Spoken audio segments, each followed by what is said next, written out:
Julian Pensavalle. Hello, Patrick Hines. All right, fam. Breaking news. This is one of my favorite things. I love it when we get to pop in and play a first episode of a series that is like fully all the episodes exist on Patreon. Yeah, and this one was one that was very highly requested. It's Quiet on Set. Yeah, this one was really, really wild. It's five episodes. It's 5 episodes. All about like the abuse suffered by the Nickelodeon child stars and like what their lives were like and how bad it really was. Yeah. And it goes really, really deep. This was really highly requested. Yeah, we did a lot of research at the end too because that 5th episode sucked, so we kind of made our own version of it, kind of.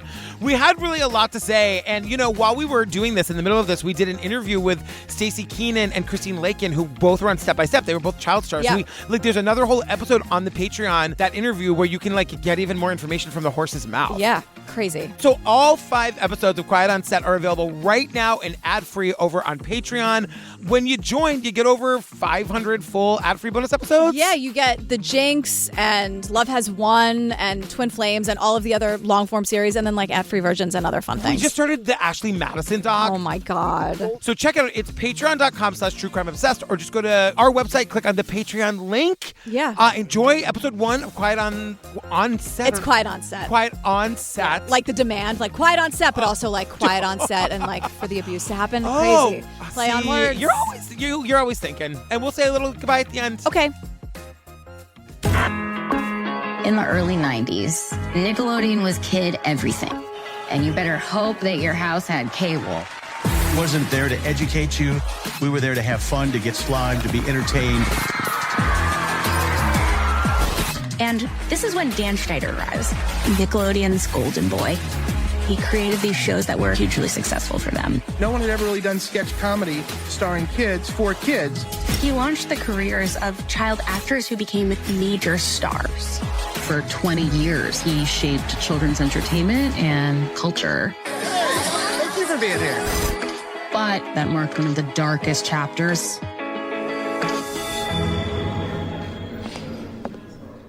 Working for Dan was like being in an abusive relationship. Dan's treatment of people on his shows was an open secret. So my lawyer filed complaints, gender discrimination, hostile work environment, harassment, and it was so devastating. How safe can any kids be in that environment? There would be even bigger problems down the line with actual pedophiles on set. These are 3 predators who worked at Nickelodeon, all in a short amount of time. Hey guys, we're ready for you. It was a toxic environment. It made me trust people less. We were there for so many hours. You get comfortable with people until you're not. I had no idea what I was saving my son from. It was a house of horrors. They find this enormous trove of child pornography. The officer said we found Ziploc bags, each one with a girl's name on it. 11 charges of child sexual abuse related to a child actor. It made me wonder who was being hurt. I've been waiting 17 years for today. Can I ask you, okay, my relationship to Nickelodeon is simply, you can't do that on television and Double Dare. That's it. Yeah. Like, all of the rest of this stuff came after, and I never watched Ren and Stimpy. Like, Yeah. Is any of this of your generation? These shows that they're talking about, no. I was the generation before, so it was like a little bit of Double Dare, but like Doug. Remember I mentioned Doug, and you were like, who the hell is Doug? I don't know what that is. I knew all that, the first iteration with like Keenan You did, and Kel. okay. A little bit, but I wasn't watching it. I just knew. But then like the rebrand of all that was like the Amanda Bynes Like situation. Amanda Bynes, oh my God, Amanda Bynes once yelled at me on Twitter. It was wild. Oh my God. Remember when she was like on Twitter maybe 10 years ago and it was bad and her mental health was clearly not well? Yeah. And it was like she came after me once because I called her anti-gay, I think. It was wild. It was God. Yeah. I like if I was ever going to be on Twitter ever again, I'd go back and find it and put it in the group. But yeah, wild. Oh my God. So the first person we meet is Giovanni Samuels. She was a cast member of All That. They describe it as like a Saturday Night Live for kids. And she describes it like everyone's laughing in the beginning. Everyone's like, like the sweet, like funny memories. She describes Nickelodeon as wild, quirky, funny, and all for kids. Yeah. But like it used to be, because what she's describing a little bit as like the Dan Schneider is the guy we're going to be talking about a lot in this episode. Like the Dan Schneider era, which was like Salute Your Schwartz, Are You Afraid of the Dark? Yep. Ren and Stimpy, which is like decidedly not for kids and has a problematic creator, but whatever. So it was before these like in front of a live studio audience situation, I guess, with the exception of You Can't Do That on television. No, You Can't Do That on television, I think, was live studio audience. It's funny because another one of the actors we meet, Alexa Nichols, she's describing how on Nickelodeon, the parents were never around. Like Clarissa Explains It All, or they were like the foil, the heel. Even on You Can't Do That on television, you never saw the parents. Like it was like high school age kids, but like you never saw the parents. Yeah. I gotta talk about this for 1 minute because Mark Summers is here. For 2 seconds. Nickelodeon wasn't there to educate you. We were there to have fun, to get slimed, to be entertained. I was slimed more times than I care to tell you about. It was part of my job. It's cold, it's wet, it's gooey, it's sticky. Mark Summers was totally, I found out later, bamboozled into doing this. Yes. He did not know what this documentary was going to be. And so, like, he's the Double Dare guy, right? Like, he's like was the host of Double Dare, which was my favorite show at the time. Like, it was so good. I saw a TikTok of him being like, I would never have participated in this. Like, this was way after my time. I never met Dan Schneider. They knocked down the Double Dare studio to make these other shows. So like, he can't believe some of the things he was seeing. Because, they're giving us this montage of like these child actors doing sexual things. Like Ariana Grande. Lots of like close up of feet and like all this stuff. And he's like, that aired on Nickelodeon. And immediately after that, I was going to save this for a later episode, but the Mark Summers of it all. And like the filmmakers did this a lot. They kind of weren't telling people what they were sitting down for or whatever. Like, it's pretty shady. Okay. Which sucks because we always say, like, the story is bad. Yeah. You don't need to manipulate people sitting. And Mark Summers ends up walking out of this thing, which is why he's only in it for like 30 seconds. Do we see that happen? No, of course not. Okay, yeah. But in his version of the story that he's told afterwards, he's like, I thought it was going to be like, remember that time you were on Double Dare? And he's like, yeah, what a great memory. And because he's like, what are we talking about here? Because I wasn't here for any of this. And like, I don't know what's going on. That was before my time. Right now, Mark Summers is doing an off-Broadway show called The Life and Slimes of Mark Summers, and which apparently is really good. Is it? Written by Alex Brightman. Oh, right. Oh, my God. Yes. We've discussed this. Oh, yeah. So Dan Schneider's the guy we're here to talk about. Now, I got to tell you, we'll get to it in a second. Dan Schneider was on a show called Head of the Class. I've never heard of the show. I was obsessed with Head of the Class. It took place in New York City. It was about a bunch of kids going to like a I don't know. It was like based on Bronx science. Oh, yeah. Oh, my God. That's like Smarty Pants School. It's a Smarty Pants School, and it had all the, like, it was basically like the smart nerds in a class, and it was, and that is the only thing I knew Dan Schneider from. You knew about him before Nickelodeon? God. Yeah, I mean, he played Dennis on Head of the Class. I watched every episode of Head of the Class. Was it supposed to be like a Saved by the Bell thing? No, it was like an evening sitcom. It was like a very popular sitcom on like at the end of the 80s. Because they were like, you know what? They really nailed it with that Welcome Back, Kotter thing. Let's get people back in a classroom. Yeah, totally. And that's totally what it was. And so when I learned that like the evil guy in this documentary was him, I was like, what? Yeah. I thought he was just an actor. No.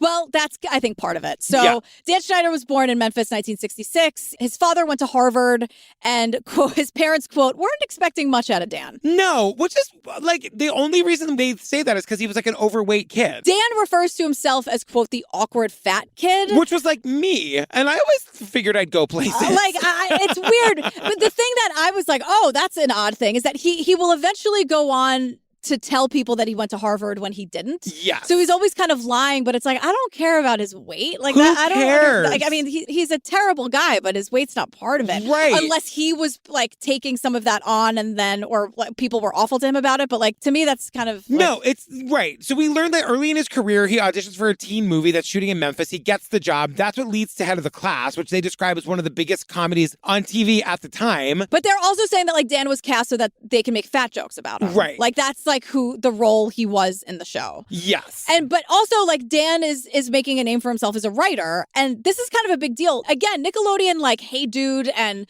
Salute Your Schwartz and Doug and like Nick was just getting bigger and bigger and bigger. Yeah. And so when they approached Dan, they approached him to write a pilot for a new show called All That. And that's like a major thing to have happen. Because what they're saying that is doesn't really happen. No, he was writing episodes of Head of the Class, which is kind of amazing. Like, I always love hearing that when actors are like, I want to try writing, I want to try directing or whatever. And like this episode of Mad Men, like directed by John Hamm. Like, totally. okay. You're like, oh my God. Yeah, Don Draper. Right. And so like he was doing it and selling scripts. And so like we're missing the connector about how like Nickelodeon knew about him. Yeah, depending on what network, it was like a network like on ABC or whatever. Yeah. People know, I guess, can you pass this around? Can you hand my script? Or Nickelodeon is putting feelers out. We're looking for a writer who knows how to do this. And then names are just sent around. And so that's what happened. He writes the pilot for All That. Suddenly he's producing the show, writing all of the episodes. They describe it as an SNL for kids. All That was a really edgy concept, and it established Dan Schneider as this creative force at Nickelodeon. And he helped launch the career of some of comedy's biggest names like Cal Mitchell and Kenan Thompson. Is chocolate good for congestion? I have no idea! All That quickly became a pretty big hit for Nickelodeon, where they went from like a pretty scrappy production to getting some of the biggest names in entertainment to be these guests. It helps launch the careers of some of the biggest names in comedy, like Kenan Thompson and Kel Mitchell. Kenan Thompson is the longest cast member in SNL history. Wow. He's been on the show since 2003, making him the longest tenured cast member in the show's history. That's wild. So we're meeting like cast members now as adults from All That. And like they were kids when they were on the show. We meet Katrina Johnson, and she was saying that Dan was her mentor. She was on All That when from 10 to 16 years old. We see her audition, and it is so fucked up. So Katrina is 10 years old. My daughter Daisy is 10. I'm trying to imagine a situation in which I would allow this to happen. And she's talking about, like, do you want to see something so disgusting? This is her audition. You want to see something really gross? Look at this.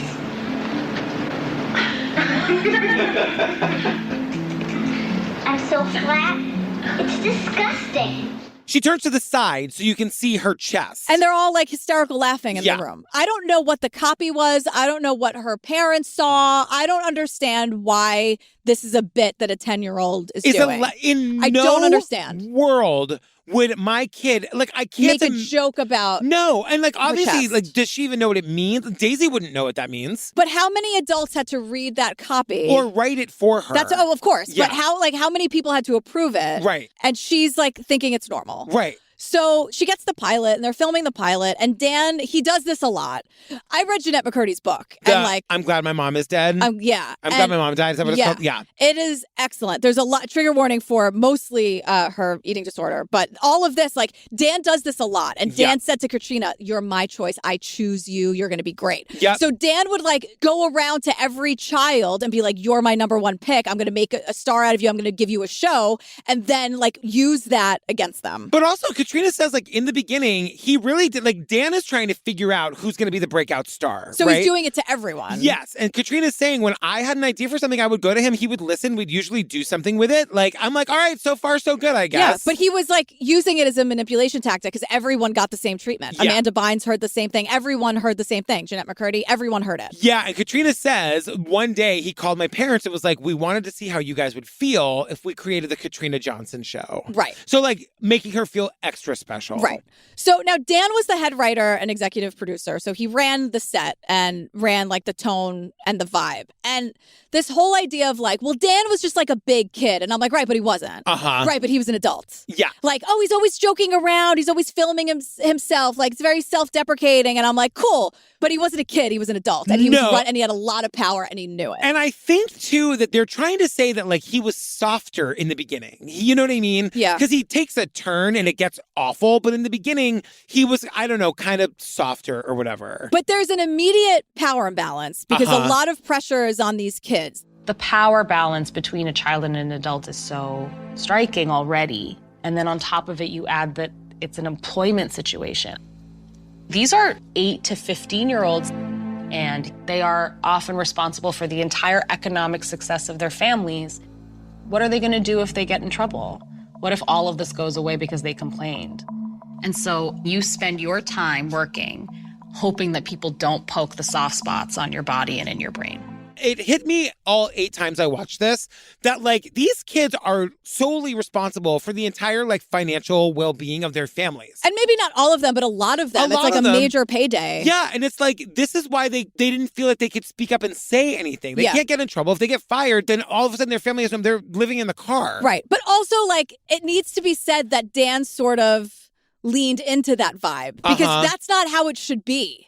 If I ask a question, it all goes away. Like, that's not a healthy way to live, especially as a child. Like, you shouldn't be, like, hanging things over people's heads like it's all over in a heartbeat. Like, no. Yeah. And so we meet Leon, and he was one of the cast members. And, like, this is so cringy to me. And I felt this every time all 8 times I watched this episode. He's talking about, like, the things that were the most uncomfortable for him was always being asked to wear leotards. The leotards? I mean, I was just a growing boy trying to, fit into my body. And it was just out there for everyone to kind of look at and judge me or, I just felt very exposed. And remember, these kids are like, they're growing children. Like 11 years old. And like they're in like tights and leotards a lot. He's just constantly in those sort of like spandex costumes where like you can just see every inch of his body. It's a very vulnerable. He describes one week there was a script for a new character called Noseboy, which already is so fucking problematic. It's so weird. And so it's a superhero with a big nose and then all these like prosthetic big noses are all over his costume, but essentially Leon is wearing a leotard with like penises all over it. Penis but and noses. Testicles, like that, and like Leon is saying, like everyone can see that that's what this is, right? And then he sneezes because Noseboy, get it? He sneezes, and then there's like, and this will come up a lot. I hate to say it, this like goo comes out of his nose and like lands on this like girl's face and in her hair. And that's when one of our talking heads is like, it's a cum shot joke for kids. Because you don't see the snot come out of his nose. You hear him sneeze and the camera is just on her. Right. And it's this weird like goopy thing. It happens a lot. And it's right in her face. Yeah. And it's a close up on her. It's like, very pornographic. Very pornographic. Yes. And like, again, no one wanted to complain because they wanted to make Dan happy because being close to him and liked by him would equal maybe a little bit more success. And Leon says, even as a kid, he knew it was important to be on Dan's good side, and he made it known who was on his good side. Yes. So not only was he like wielding this power, he was also pitting the kids against each other and making them feel bad. Yes. as children. And like also like having no thought for things that you should or shouldn't say. So Katrina says, one day, the producers called my house and spoke to my parents and said, hey, Katrina's getting too fat. We already have a fat one. She can't be the fat one. They go, well, she's a dancer. She's in dance class like 6 hours a day. There's nothing more we can do. I mean, that stuck with me. You know what? The one thing they could have not done is tell her because somebody told her. But even to have that conversation at all is fucking ridiculous. Yeah. It's ridiculous. And I'm sure it was like talked about. Right. There are no boundaries on these sets. But that's why like these kid actors were expected to be so tough. Yeah. You know what I mean? Yeah. And like, and it was also like, I think that you were just expected to feel so lucky to have the job that you were just going to take any treatment that came your way. Right. You know? So then Katrina starts growing up and starts looking like a teenager and a young woman. Yeah. And she starts looking like too old. Right. So, or her words. And Katrina says she's edged out and replaced by none other than Amanda Bynes. Well, but the way that happens is Katrina's saying that like there'd be like a workshop for kids at the Laugh Factory in LA, which is like a big deal. And Katrina was performing and Brian Robbins and Dan Schneider come to like support her. She saw a younger girl named Amanda Bynes do her routine. And Katrina was like, she's so awesome. I need to point her out to Dan and Brian. Like, I thought that was so cool. Like, what a cool part of the story. 100%. You know? And I think, like, there's been a lot of talk about Amanda Bynes in this, and a lot of people saying, or like, talk on social media after the fact, like,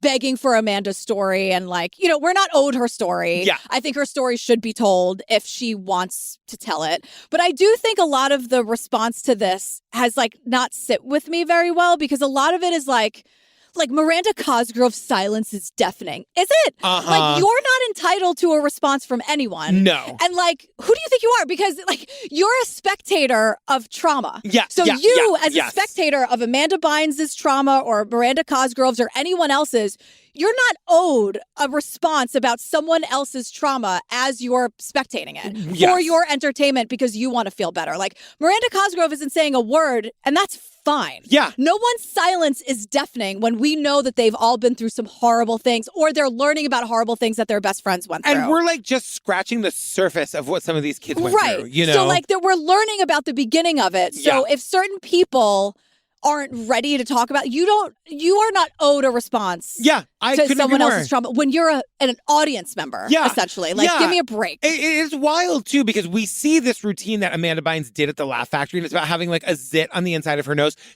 She's 10. It was clearly written by an adult, and she's clearly, like, she's been rehearsed within an inch of her life, you can tell. But, like, there is something really spectacular. She's a natural about talent. her. Because to be that fearless as a kid at that age, like, she was a superstar. Yeah, and so, like, Dan sees Amanda, instantly recognizes her as, like how we were saying, he's going around saying to all of the kids, you're going to be a star, you're going to be a star, looking for the one that's actually going to be the breakout star. He sees Amanda, hires her basically on the spot to come join the cast of All That. Yeah. And suddenly Katrina, who had been, like, Dan's favorite, or so she thought, is edged out. Right.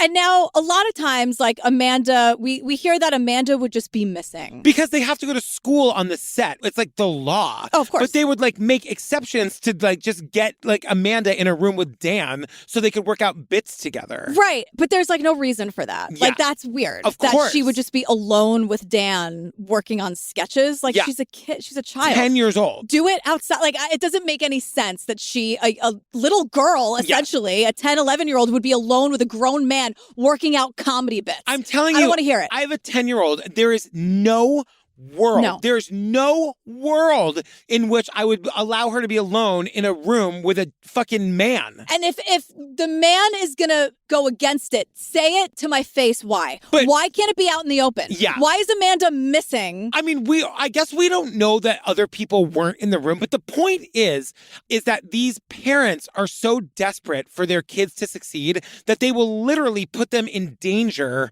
to make that happen. Well, you know because what I mean? learned that Amanda's dad was very present on set. We'll talk to some parents who were awful, and we'll talk to some parents who were phenomenal and did everything they could in this situation. But Amanda's dad, we learned, he's not here. You know, there are issues about that. You know, look it up online. I'm not going to tell Amanda's story out of school. That's not what we're doing here. Yeah. But Amanda's dad, we learned, was very present on set. He had very high expectations, and he was close with Dan Schneider. And someone says to us, like, the two of them shaped her career. Well, because, you know, like, I'm not giving anyone a pass here, but I'm saying, like, if you're a monster like Dan Schneider and you see a Michael Jackson, a Macaulay Culkin, an Amanda Bynes, and all of a sudden you get the Amanda Bynes, and the dad is fine with you exploiting her to, like, get everything you can out of it for your gain, for her gain, like, whatever. Like, that's just being allowed to happen. They see it as like, well, everybody wins. Yeah, right. That's exactly. how they're approaching it. Like, she's a star, I can make her bigger. The dad is letting her work longer hours, and looking the other way. She probably doesn't hate the work. She probably is having a good, but like, because she's good at it. But also, like, she's a kid. Somebody needs to know better and say, like, no, you also need to have a childhood. You need to have you need to, like, you know what I mean? Yeah. So the Amanda Bynes show was not just Amanda's big break, but Dan's big break. Right. Because it's the first time that he's listed as a creator of a show, which gives him a whole new level of control and influence. And now he's made a reality that thing that he's promised to all these kids. Remember, we're going to do the Katrina Johnson show? Yeah. And he says it to all the kids. He actually does the Amanda Bynes show because Amanda Bynes is Amanda Bynes. He took Jeanette McCurdy out to lunch and told her the same thing. Yes. He was doing this to everybody. Yes. But the Amanda show is also a very big deal because it was sort of breaking out of this awful idea that a girl or a woman can only be one of two things. Either super 100% innocent and kind of childish, or hypersexualized and only for the male gaze. Yes. Amanda Bynes was fucking funny. Well, and she was a kid. She's a Kristen Wiig as a 10-year-old. Like, so she's getting to play Judge Judy. She's getting to play, like, all these really... It's all, like, it's personality driven. Yes. And it's on her humor, and she's in on the joke for the most part. You know, like, she's just, she was like a singular talent. Is she okay now? I don't know. I mean, I see her online. I think she's doing the best she can. Yeah. You know, she like does nails now. I know that she does like manicures and stuff. And she's like present online a little bit, but I don't know. Yeah. You know? I don't know. God. But it's like, it's so heartbreaking because you see her and you're like, she's in there somewhere. Yes. Like the Amanda that I hope, or maybe she's, because I don't know. like you see, like we're seeing all this stock footage of her like on the red carpet being silly, and like there's so much life in her at 10, 11, 12 years old. And you're thinking, because this is like breaking boundaries in terms of like how funny girls are being perceived on television. There must be so many women on that set, right? Yes. Wrong. Yeah. Absolutely wrong. There were 2 women in the writer's room on The Amanda Show, and their experiences are fucking awful. Yeah, so we meet Christy Stratton. It's 1999, and she tells us, at the time, there weren't a lot of positions for women in sketch comedy. It was very hard to navigate when you knew the opportunities for women were fewer. You knew you were going in for the one spot. The other writer is Jenny Killigan, and, you know, she was saying that she met Dan in an online forum for writers, and she's saying that, like, she was hearing that he was working on a new show, and she really wanted to, like, him to read her work, and so she sort of, like, takes a shot and asks him to read her stuff. Now, both of these women are hired, but they're sharing a salary. I remember speaking to the line producer, and she said that I was going to have to split a salary with a writer that I did not know. So they were getting 2 for the price of 1. They were going to hire 2 women and have them share a salary. And I never saw it happen to any of the men. I was like, well, I'm excited. I get to stop temping. This was my dream job. I mean, this is what I wanted. This is why I worked so hard for. I'm not about to turn it down. Now, we will learn later this goes completely against the Writers Guild rules. Of course it does. But somehow, like, the guild doesn't know about it. Yeah, like, somehow, like, this gets past everybody. Right. Yeah, you know what I mean? Because they're probably, when it goes through accounting, they're probably under some different title. Dan was just fucking around. And both Christy and Jenny are like, this was our big break. There was no way we were going to say no to this. And they also weren't told right away, hey, the 2 of you are splitting a salary. They find that out later. Yes. They're just happy to have the gig. And the numbers don't look great to them, but hey, they're in a writer's room. Amazing. Let's go. Totally. So Dan is immediately, of course, telling Christy and Jenny and all the men in the room that women aren't funny. This is what, like 1999? Yeah. You hear about that from like the 50s or whatever. You know what I mean? I just cannot believe that a person would say that in 1999. People are saying it in 2024. I know that it happened. I'm not questioning it. I'm just saying it boggles the mind. It happens all the time today. It's so wild. Yeah. It's like, it happens constantly. I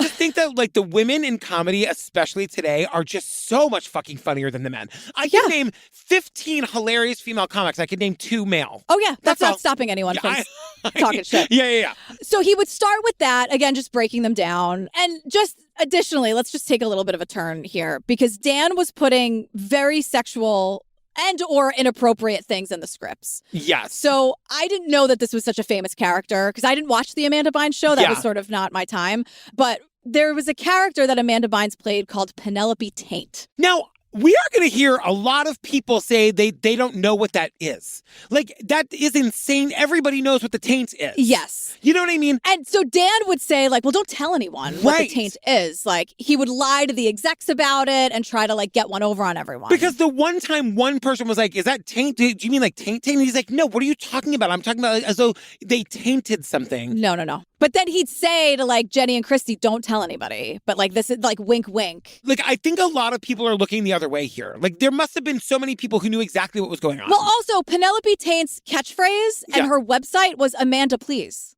Amanda. So it would be like Amanda Please. Like they would have Amanda Bynes say it as like Amanda, please. Yeah. But Amanda Please is like an old Bart Simpson prank phone call joke. Oh my God. Her website was Amanda Please. And she would say it all the time. I've like watched footage of it. Wow. So this is what they're sneaking in already.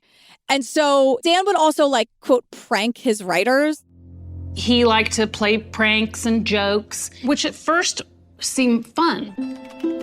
In the beginning, I would see, instant message pop up. Dan would send a message for you to say out loud, scream hammers, and you scream it. And then it would be, more degrading, like scream, I'm an idiot, or slut. And if you didn't, he would send you the message again, caps, exclamation points. He would scream out, say it, until you did.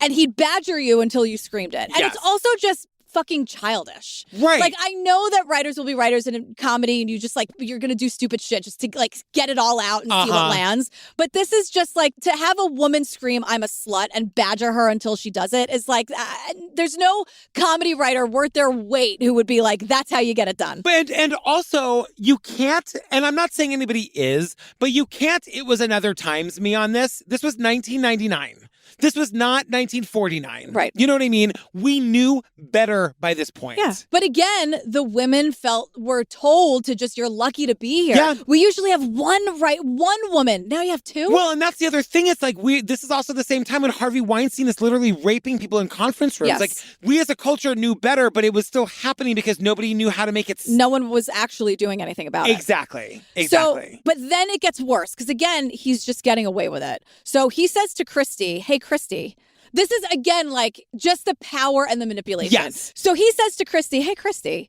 I'll give you $300 if you could eat 2 pints of ice cream in 30 minutes. Now, like, we're going to talk a lot about feet, but, like, there's something sexual about the food of this. And eating it quickly and that it would be dripping all over her face. 2 pints of ice cream in 30 minutes. Now, she says, $300, I'm making no money. Of Absolutely, course. I'll do it. Yes. So she says, and Christy's here telling us the story. She goes, yeah, I did it. Yeah, I threw up. Like, whatever. He never paid her. Right. So she, like, jokingly brings it up a few days later because he's, like, asking someone else to do some other embarrassing prank. Yeah. And she's like, yeah, hey, Dan, I'll do it. Why don't I add it to your tab? Dan took me into his office and he said, how dare you accuse me of not making good on my bets? And I'm like, no. I was just kind of kidding around. He had fostered this very casual, fun atmosphere. But I felt that Dan could be very volatile and could turn any moment. I was scared.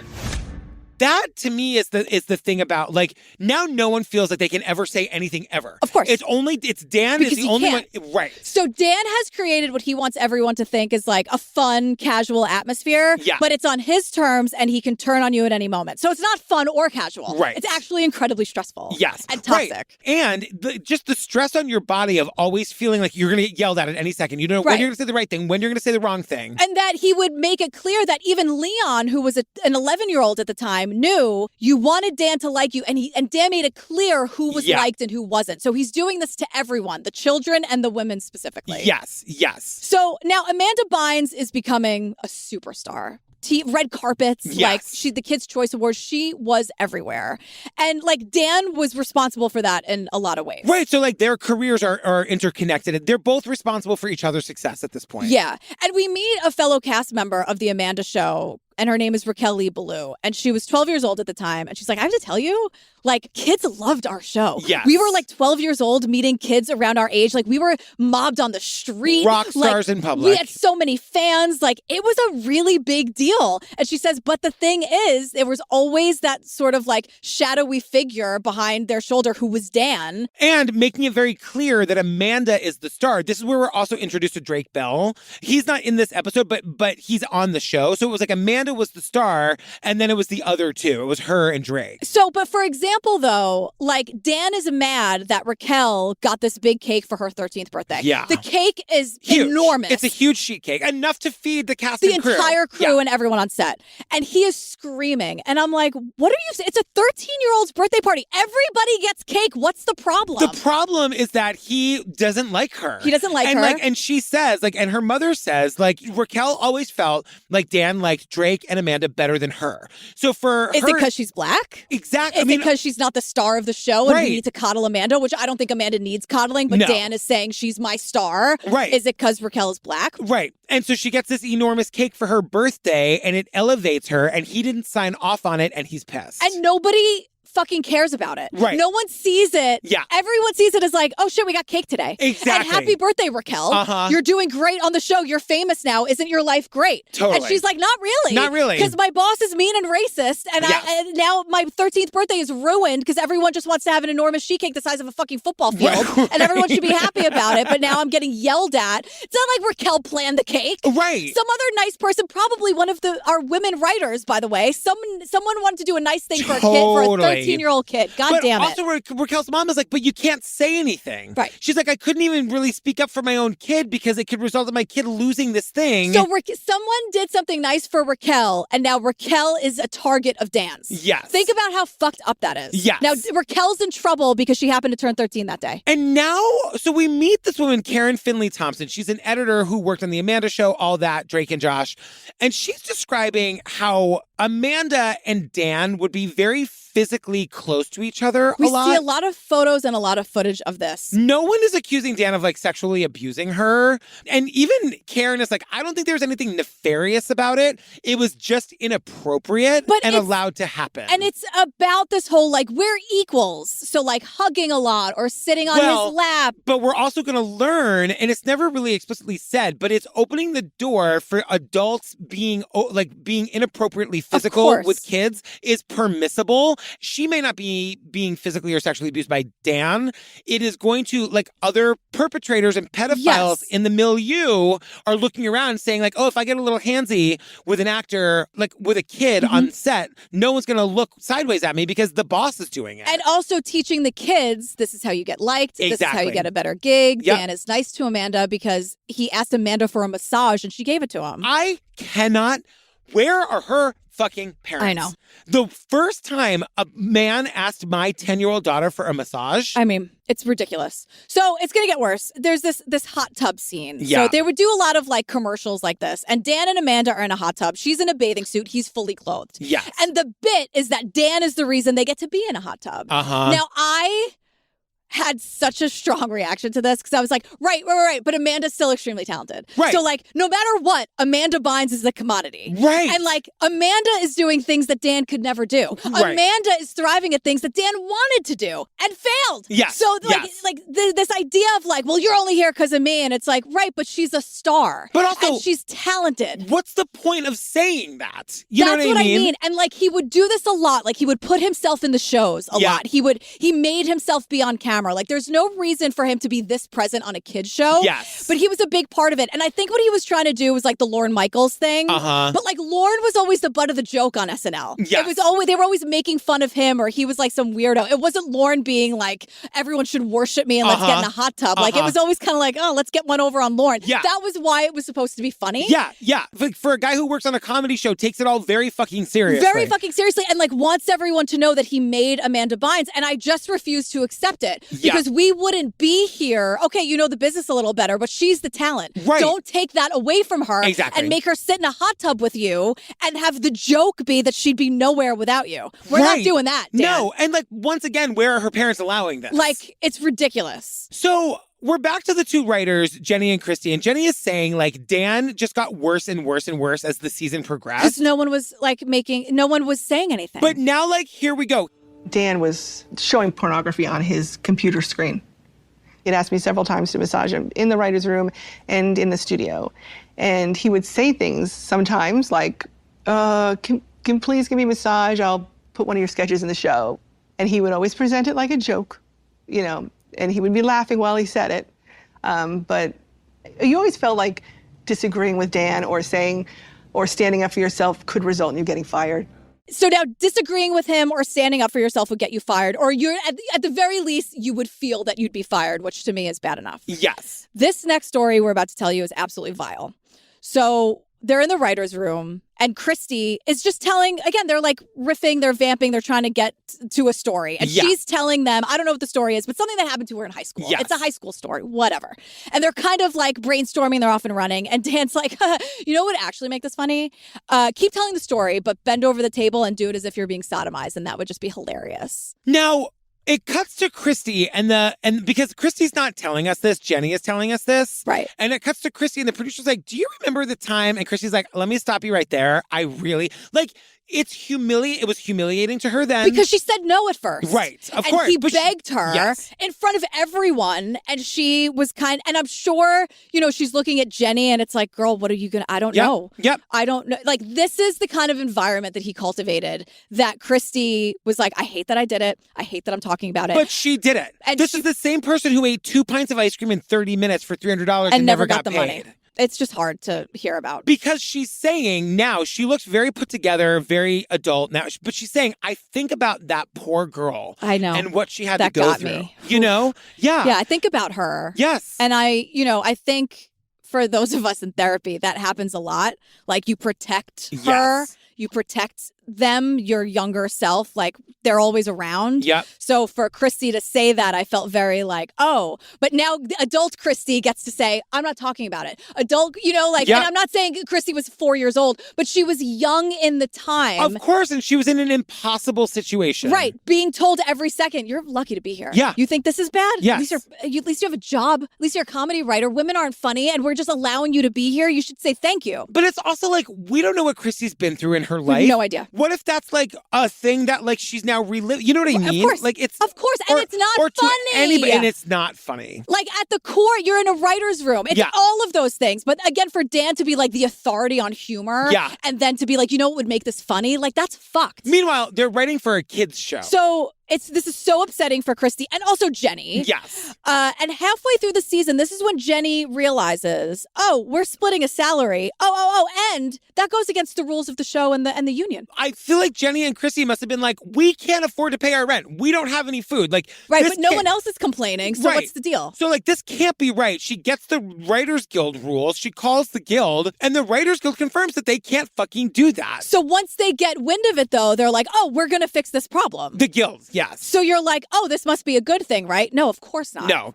Dan called me at home, and he asked me if I was conspiring against the company. He had found out that the guild was now requiring him to pay for our separate salaries, and he wanted to know if I was the one that made that happen. Because if I find out that you did, you're never going to work for Nickelodeon again, or for any Viacom project.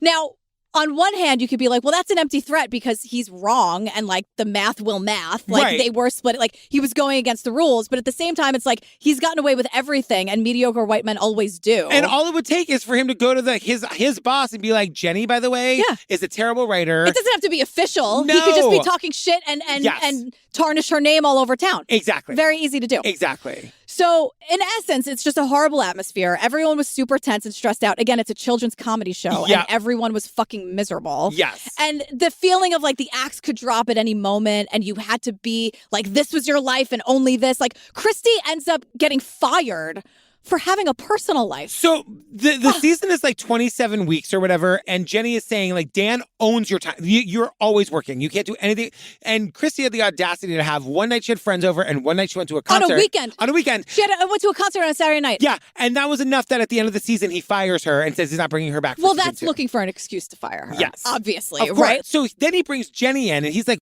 he said, here's the deal. We're bringing you back for season 2, staff writer. We're offering you a 16-week contract, but you need to work the whole season, which was, I believe, 27 weeks.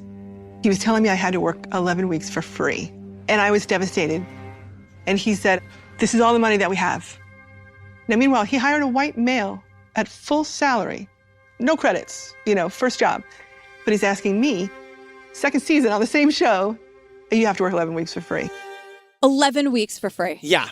And so she shows up anyway because, again, she's like, it's good on the resume. Yeah. It's like, it doesn't matter why she did. She did. It's her decision. I can understand it 100%. Of course. So she shows up for season 2, and she only lasted 4 days before she quit. Because she goes into a writer's meeting with Dan, and in front of all of the other writers, she's men. Like, all men. All men. She's pitching an idea, and he says, didn't you tell us that you used to be a phone sex operator? Interrupts her. Yes. She's pitching a comedy sketch for a children's show on Nickelodeon, which is synonymous with kids television. And he's just making it up. She's like, no, Dan. So she's just saying like some great, brilliant idea. And he's like, I'm sorry, you did phone sex, right? Right. And so it totally takes her out of it. Yes. That is such a manipulation tactic. Of course. Humiliate. Not that it would have been a problem if she had, but she didn't do that job. And so he's like, but yeah, you did. And she's like, but I didn't. And then making her, it's insane. And that's when she's like, I'm not doing this. I can't do this. She was and especially for 11 weeks for free? Exactly. Absolutely not. Yeah. Yes.